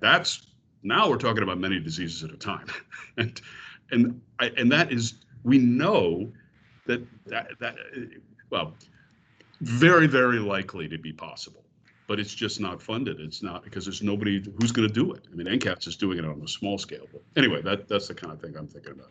Dean, why don't you go ahead? Yeah, so I have a different thought, but in this conversation, the thread we're on right now, and Simon, you described DARPA as making the impossible possible. And Chris, you're saying the same thing in a slightly different context. You're looking at it and saying this is possible. But the world doesn't know that. So, if I could, again, kind of thinking a little strategically here, is that the whole rare disease story, and I think, being creative and not falling into those same ruts of the way we've always done things. I mean, there's a lot of structure and there's a lot of important things to do, but the opportunity here is to think about how, if we were starting from scratch, how would we do this? And the world probably thinks we're starting from scratch, but Chris, as you so aptly said, we're not. But we can phrase it kind of in that context. So I think we need to continue to think and talk outside of the box. The other comment I was going to make is actually similar to that. And again, we don't have to go down this path, but I was struck that IP has a section, and then on the very last page 5, got 2 half sentences on priority review vouchers and CMS. The whole access and reimbursement to how do we get this research not into patients just to study, but into patients to save and improve their lives. This is a research project agency, but I think that success here, and I'm not a DARPA guy, but it seems to me like success is not only designing the airplane, but getting it flying, right? And I think we need to beef up that access and reimbursement, and how do these things come to market is really important.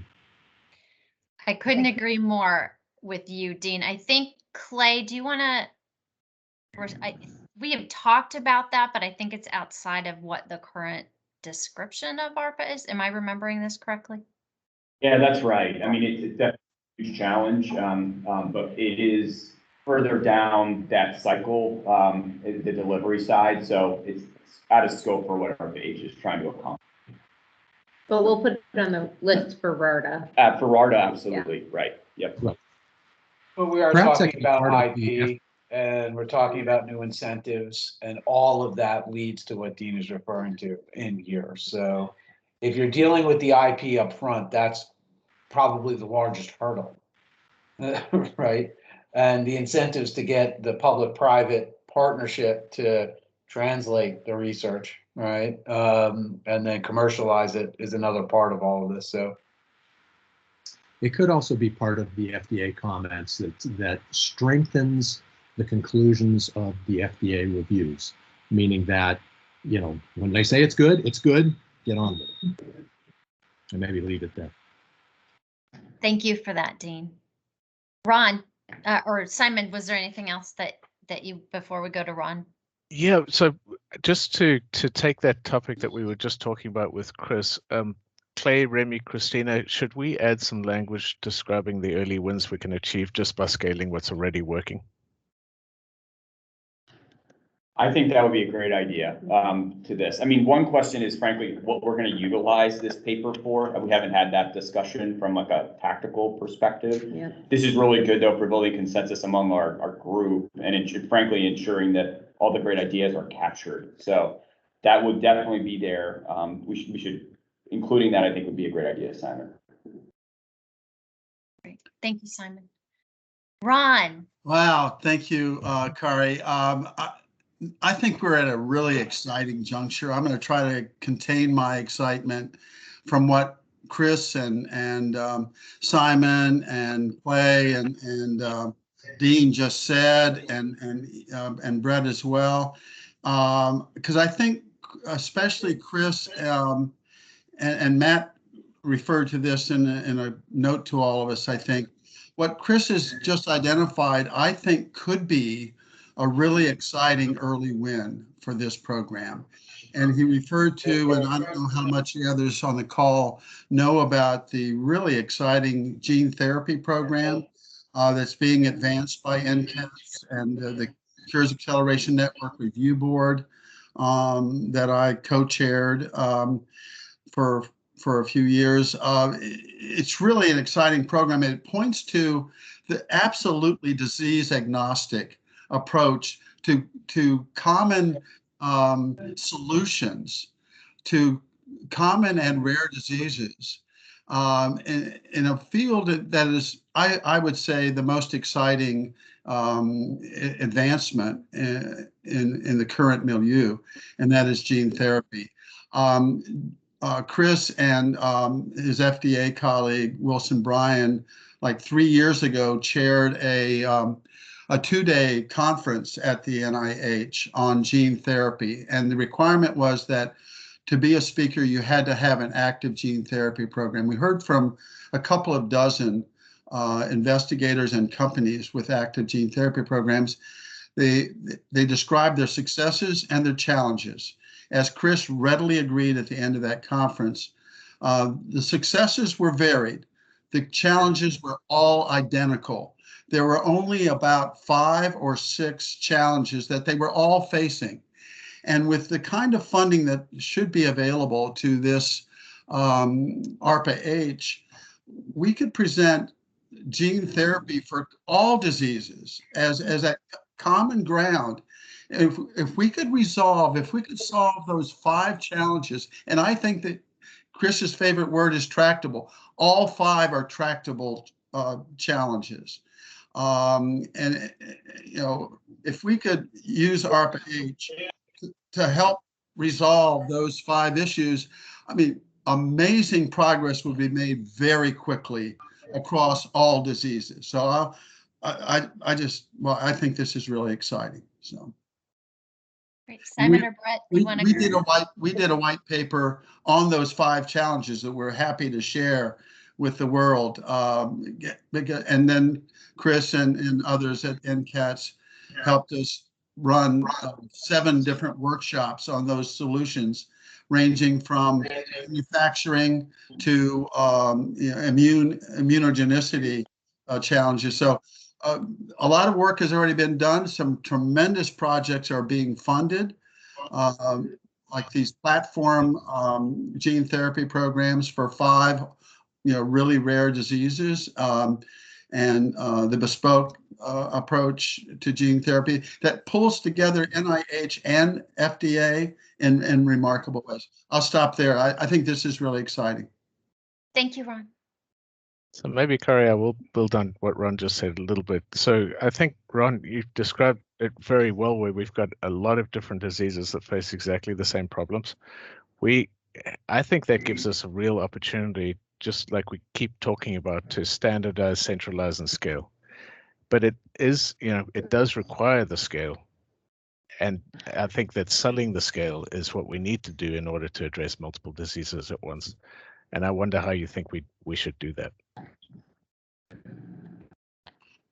I think some of that scalability thought has already been made, and some of the progress is already being made. And there's an active program, for example, in which Peter Marks at the NIH and Chris Austin, when he was, I'm sorry, Peter Marks at the FDA, the CBER director, and when Chris was NCATS director, they co-chaired a 2-day conference workshop on manufacturing and gene therapy alone. And that the scalability was exactly the core issue, Simon, and how we needed to get industry partners and academic investigators and the government agencies deeply involved and sort of nimble. The government funded organization played a big role in one of those workshops about manufacturing. Make a long story short, a lot of thought has already been given to how to scale this up and how to maintain the production of those scalable processes, how to keep the cost down low enough so that the academic investigators, who will forever probably be the front line of these people making advances in gene therapy or protein replacement or anything else, can afford the reagents they need, the materials they need to drive that small phase 1. So yeah, I hope that helped answer your question. It definitely does, and I want to just point to the acronym ARPA-H, right? Advanced Research Projects. If there's anything that describes an advanced research project, it's exactly what you just said, right? The need for scale, the need to identify standardization opportunities. This is it. And Brett, if we you can were take, gonna. Oh, I'm sorry. Brett, you were if gonna. we can, Keep going. Okay. go ahead. Simon, you weren't done. Go ahead. Sure. If we can take those concepts you just described, Ron, which are already well thought out ways to scale, and translate that into how that becomes an advanced research project, I think that'll be a great bit of language to add to this proposal.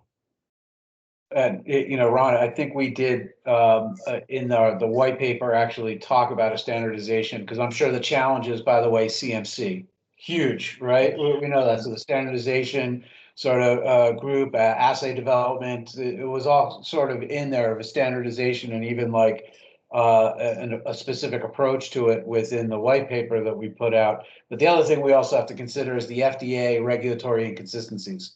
In here, because they exist, right? We're going through one right now, not just with gene therapy, but other stuff as well. So, again, that's not the purpose of ARPA-H, but. Yeah, a great comment, Brett. And in fact, the very first workshop we participated in that gene therapy program that Chris was, I think brilliantly supportive of, was with the U.S. Pharmacopoeia. And they're all about standards. And they had a really good set of FDA officials at the end of the table for that full day discussion of standardization in gene therapy. So some of that work has been done as well, and they would be a wonderful colleague in driving that forward. Brett, good comment. Great. I know we're ending the time for the monitored or moderated discussion, but just we have like 1 minute. If anybody has any last quick thoughts they would like to add to this discussion. And my last comment would be, Simon, if you'd like my help on sort of formulating that kind of approach, I'd be happy to work with Chris and his successors at NCATS and where these active programs are underway and try to formulate something that would be helpful. Yeah, I think that, and also trying to figure out how we incorporate some type of Cures Acceleration Network Review Board into the process. Those two topics I'd love to talk about with you, Ron. Great. Brett, last thoughts? Yeah, I just, want to reiterate that, the white paper that we've already been working on Circulate, please go over it, make comments on that. These type of listening discussions are great, but if they don't result in actually work into the white paper, so please go over it again, make some comments. We need to do this, as was pointed out earlier, in a very timely fashion. So please do so. Part of this was to start the discussion, but certainly the next steps are making the additions, edits to that white paper. So please do review that and make comments in line, track changes, whatever you want to do so we know where it's coming from. And if we need to do that with a shared document through Microsoft 65, I can do that, send it out. I'm sure we all can, many of us can do that. I just think it's important for us to take this as, Remy and Clay are going to talk about in a second, the next step to make this a reality. Listening sessions are great. Thank you for putting this together. Now it's time for the action and the actual piece of paper. Thanks, Brett. Thanks, Simon. Thank you, everybody, for your thoughtful participation. This has been really amazing. And again, I just want to echo what Brett said in the beginning. Thank you, Christina, for making this all possible. We really appreciate you. No, thank you guys. You inspire me. Keep me going every day. So thank you. Well, great. That was a tremendous discussion. Thank you, everybody, for your comments. I captured some of the edits or additions I think that we want to make to the white paper, but I thought Brett outlined it much better than I will.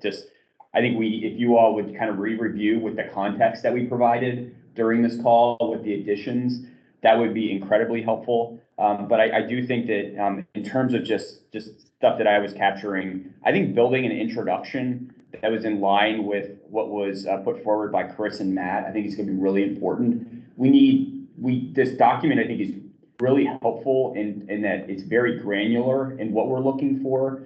But I think we need to make the sales pitch very early as to why somebody needs to read it, right? I mean, we need to get them there. So that's one addition I would make. I think we've talked a lot about the need for a virtual repository, interoperability, cross-data repository. So I think that's a specific section of the paper that we want to build out. I think one of the most critical pieces of this, and this is not just for the paper, but it's for our discussions, is going to be the projects that we're outlining here. I think that a high-level overview of these projects in this paper is fine.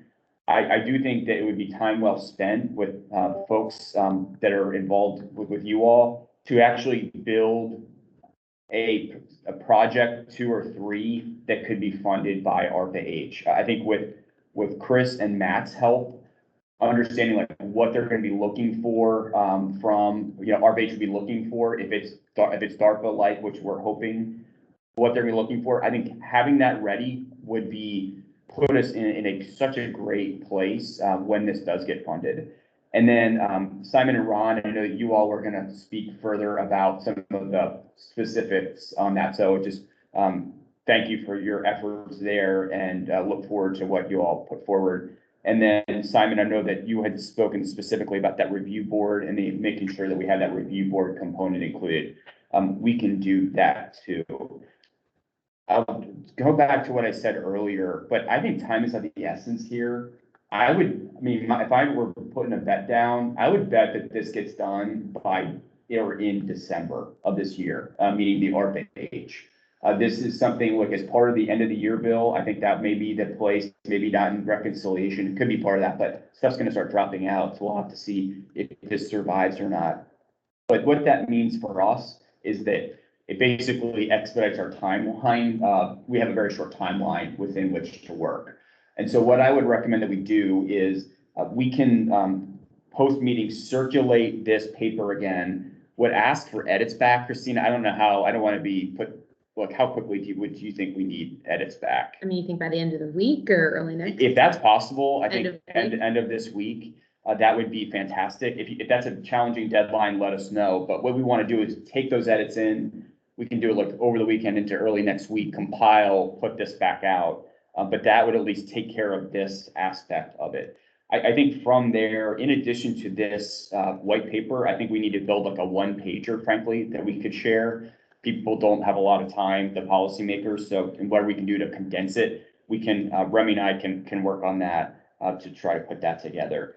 And then from there, I know that what I would ask is, I think we need to start carrying it forward, and I would see who or how many we could frankly get together and go into these organizations, go into OSTP, go into Congress, and just start meeting and talking with them, right? And so that's what I don't know. I'll turn to you, Christina, but that's what I would recommend. I think there's been tremendous amount of work. Credit to everybody for the tremendous amount of work that's been done. It's only good if we start moving it out into the public, right? And so that's what we need to start doing. We don't want to go before we're ready, but I think we're almost there, We frankly. can't wait any longer. Yeah, we can't Yeah. wait. So I would just turn to you, Christina, for any your thoughts on what we want to do going forward on that front. Yeah, I mean, again, I can't thank you all enough for taking the time to be here. I think you all know, this is not only my professional sweet spot, but this means a lot to me personally as well. So in terms of actually taking this forward, Clay and Remy and I have been talking with our colleagues. I think you guys know the Assistance Fund has LP on retainer. We also have BGR Group on retainer, and BGR lobbies for us. This is a major priority of the Assistance Fund. Again, the majority of our funds are rare disease funds. So this is a huge priority for our organization, and we are committed to helping move this forward. So very thankful to have Clay and Remy, both who played a major role in 21st Century Cures when Clay was in the House and Remy was in the Senate. So we have some great expertise behind us. My background is actually in the government. So I don't know if you're all aware of this, but I started my career at the Department of Health and Human Services during the creation of BARDA. So I was the Secretary's analyst for pandemic influenza, coordinating between the Congressional Appropriations Committees, the White House Office of Management and Budget, and the leadership at FDA, CDC, and NIH, and then of course BARDA as we created it. So I understand how the inner workings of the government happen. We also have a lot of friends inside the White House, and Matt Might spent quite a bit of time in OSTP, which is the entity in there that's responsible for this. We also have Chris Austin, who understands the inner workings of NIH at a very high level. So I think we are perfectly positioned right now to get into the places that we need to go. So I think the immediate next steps are to have Clay and Remy put together a short list of the meetings that we need to request. And I think we need to make sure we get in to see the right folks at OSTP, which I know many of you have relationships with Eric Lander himself, Tara Schwetz, Max Bronstein, within HHS. We need to figure out the best route to Secretary Becerra himself, to his deputy, Andrea Palm, who used to be the head of DPC, the Domestic Policy Council in the White House under Obama, to Sarah Day Prey, who worked with me at the Pew Charitable Trust when we made antibiotics a priority a decade ago. She is now the counselor to the Secretary for Public Health and Science. So she has oversight over the public health entities and FDA, I believe.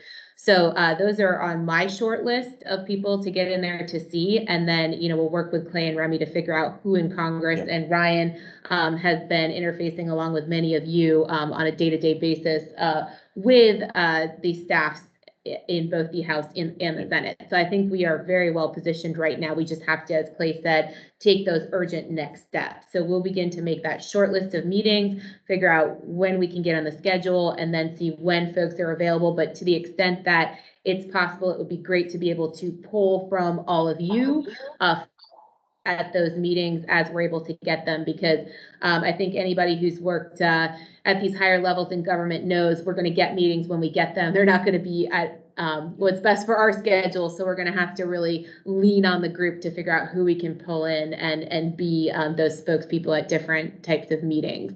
But I think, Ron really said it best, this needs to be a united rare priority. So also to the extent that we have Every Life on this call, we have Global Genes on this call, Ron, to the extent that you can get NORD behind us as well. I think that is going to be the real key to getting rare effectively prioritized going forward, not just for ARPA-H, but for this eventual, hopefully, RARDA, which would be even bigger.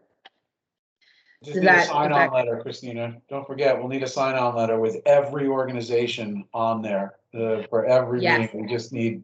We need that. So that's probably a next step too. Yep, we can get that one too. Yep. Great idea. And I'll be happy to help with each of those. And the Alliance for a Stronger FDA, I think will want to play it. So. Absolutely. Yeah, the more, backing we can get across the board, the better this is going to be. But I think everybody's behind us. We've had, quite a groundswell of support, and you all being on this call is huge right here. I mean, everybody's clearly committed to this. So I'm excited for what's next. It's not just support, it's engagement as well. As you said, the sign-on letter, but getting people to actually take that step, because we're going to need that visibility to get the representation at the director level and so on. This is not a one and done thing like most. And I know, Christina, you and Clay have probably given a lot of thought to sort of an advocacy plan going forward. It'd probably be good to write that down so we all have that in front of us, and sort of, timing and who the targets are, and sort of explanation of the advocacy efforts to which we can all sign up and be behind and become an active part of, not just signing a letter, but making a phone call, showing up at a meeting, that sort of thing. So. Yeah, Christina, we have our board meeting this week, and our government relations committee is chomping at the bit on how to help. So the sooner the better. We're ready to activate our community. That is fantastic. All right, well, we will get you all the white paper in a Word document so that you can actually make tracked changes and send us feedback. We will get this advocacy plan together and start getting your feedback. We'll probably be scheduling a few more calls on that as well as we figure out the exact timing and targets, and we'll get that draft sign-on letter out to you all. But on the white paper, as Clay said, if you can plan to have those comments back by the end of the week, I know it's a short timeline, but we need to have that ready to go so we can start to make these meeting requests. All right. Well, thank you so much, everybody. This has been fantastic. And feel free to reach out to me, to Clay, to Remy, to anyone on the call. I look forward to working with all of you on this going forward. It's been great. And Chris, we saw very briefly a message from you talking about when the FNIH might announce the bespoke program, and then it went away. I don't see it. Okay, I'll send it to you again. Yeah. Okay, thank you. Yeah. Okay.